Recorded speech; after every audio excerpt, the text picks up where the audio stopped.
Israeli प्रधानमंत्री Netanyahu की जिद की। नेतन्याहू इस बात पर क्यों अड़े हैं कि इजराइल गाजा मिस्र क्रॉसिंग पर फिलाडेल्फी कॉरिडोर को नियंत्रित करे। गाजा में 6 बंधकों की मौत के बाद इजराइल के प्रधानमंत्री बेंजामिन नेतन्याहू एक तरफ तो देश में चल रहे विरोध प्रदर्शन से तनाव में हैं, वहीं दूसरी तरफ युद्ध विराम के लिए विदेशी दबाव भी उन पर बढ़ता जा रहा है।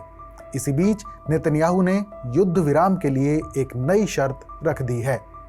उनका कहना है कि वो गाजा में सीज फायर के लिए तभी सहमत होंगे जब इजराइल को मिस्र के साथ लगती गाजा की सीमा पर खुला नियंत्रण मिलेगा, ताकि हमास कभी भी इसका इस्तेमाल अपने मंसूबों को हासिल करने के लिए ना कर सके।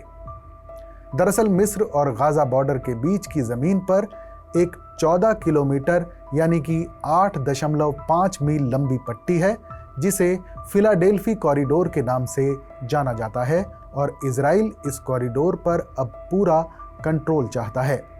फिलाडेल्फी कॉरिडोर पर नेतन्याहू के रुख से युद्ध विराम की कोशिशों के पटरी से उतरने का खतरा पैदा हो गया है, क्योंकि हमास ने संघर्ष विराम समझौते में गाजा से इजराइल की पूरी तरह से वापसी की मांग की है। कुल मिलाकर फिलाडेल्फी कॉरिडोर युद्ध विराम समझौते की बातचीत के दौरान विवाद का विषय बन गया है, क्योंकि इजराइल के गाजा पर हमले जारी हैं और फिलिस्तीनियों की मौत का आंकड़ा 41,000 के करीब पहुंच गया है।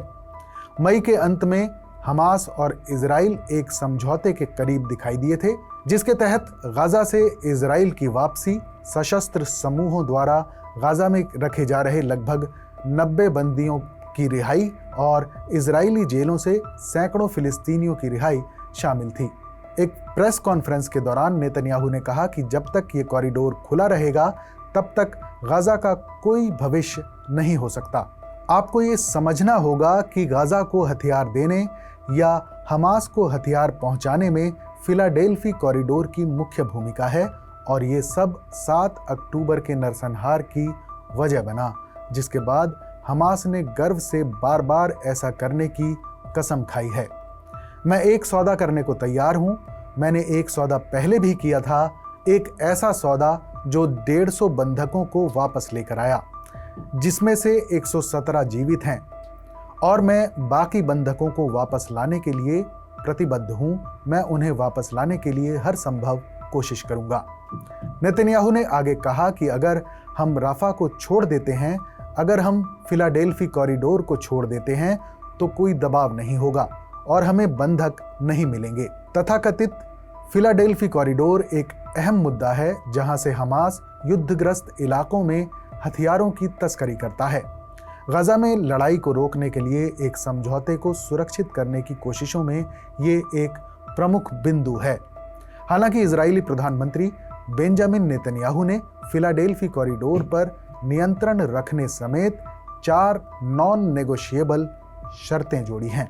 नेतन्याहू के इस रवैये पर न्यूयॉर्क विश्वविद्यालय में फिलिस्तीन इजराइल विशेषज्ञ ज़ैचरी लॉकमैन अल जजीरा से बातचीत में कहते हैं कि ये बुनियादी तौर पर एक बहाना है जिसका इस्तेमाल नेतन्याहू इस समय कर रहे हैं। वो युद्ध विराम समझौते से बचने के लिए कोई भी बहाना ढूंढ रहे हैं। नेतन्याहू अपने रक्षा मंत्री और साथ ही लिकुड पार्टी के सदस्य योव गैलेंट जैसे लोगों की घरेलू आलोचना के घेरे में आ गए हैं। टाइम्स ऑफ इजराइल के अनुसार गैलेंट ने मंत्रियों से कहा है कि ये तथ्य कि हम बंधकों की जान की कीमत पर फिलाडेल्फिया कॉरिडोर को प्राथमिकता देते हैं एक नैतिक अपमान है। इसके अलावा इजराइल की कुछ सैन्य हस्तियों ने भी रणनीतिक दृष्टिकोण से नेतन्याहू के फैसले की आलोचना की है। इजरायली सेना के जनरल स्टाफ के प्रमुख हर्जी हलेवी ने कहा कि फिलाडेल्फी कॉरिडोर में इजरायली सैनिकों को रखने से उन्हें अनावश्यक जोखिम का सामना करना पड़ेगा। पिछले साल 7 अक्टूबर को हमास ने दक्षिणी इजराइल पर हमले किए थे। इन हमलों में 1100 से ज्यादा लोग मारे गए थे और लगभग 240 को बंदी बना लिया गया था। करीब 90 बंदी अभी भी गाजा में हमास के कब्जे में हैं और माना जाता है कि उनमें से ज्यादातर जीवित हैं। जुलाई में किए गए एक सर्वे में पाया गया कि 72% इजरायली चाहते थे कि नेतन्याहू फौरन इस्तीफा दे दें। लेकिन पिछले हफ्ते एक और सर्वे में नेतन्याहू की लोकप्रियता में सुधार हुआ। हालांकि नेतन्याहू के लिए ये बढ़त रविवार से पहले की है, जब 6 बंधकों के शव बरामद किए गए थे। गाजा में इजराइल से आए शव पाए गए और हजारों लोग इजरायली सरकार के खिलाफ प्रदर्शन करने के लिए सड़कों पर उतर आए और लगातार सड़कों पर प्रदर्शन करके युद्ध विराम की मांग कर रहे हैं। हमारे इस खास शो दुनिया मेरे आगे पर अपनी राय हमें जरूर बताइएगा। बाकी देश और दुनिया की तमाम बड़ी खबरों के लिए देखते रहिए TV9 डिजिटल।